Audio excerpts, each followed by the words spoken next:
ndinozipira.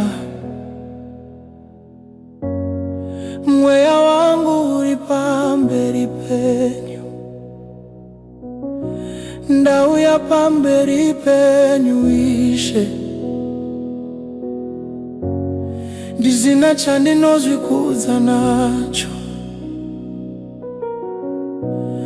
moyo wangu wakazaruka ndichitsvaga nyasha dzenyu.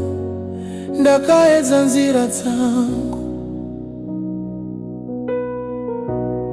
ndaifunga ndakasimba, asi zvino ndaziva Ishe, handigoni ndisina imi.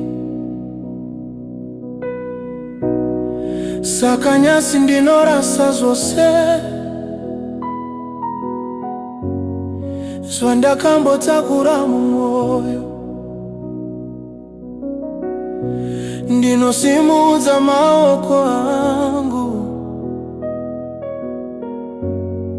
ndichikudaidza Ishe.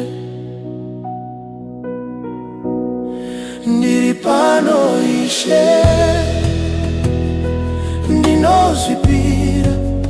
Torai moyo wangu, torai upenyu wangu. Ndiri pano Ishe, ndinozvipira.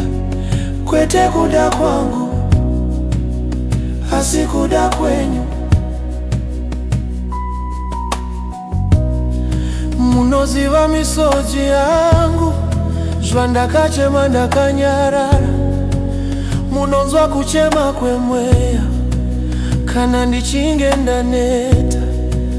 Hamuna kumbondisiya, makagara muri pedyo. Rudo rwenyu runondiwana, kunyange pandinokundikana. Nhasi ndinovhura maoko, ndichirega zvese zvangu. Ndidzidzisei kuvimba nemi, ndidzidzisei kufamba nemi. Ndinokupai mangwana angu, ndinokupai nyasi rangu, ndinokupai mitoro yangu. Mutoro wandakakundikana kusimudza, ndiumbei patsva Ishe. Munditungamirire, mundichinje nemweya wenyu, kusvikira ndafanana nemi.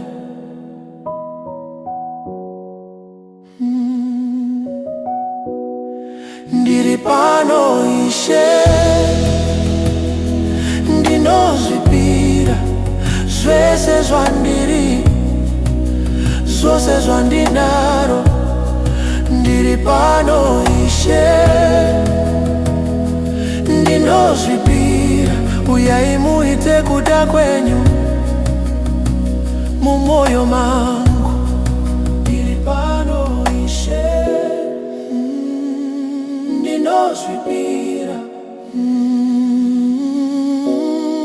Ndiri wenyu zvacho.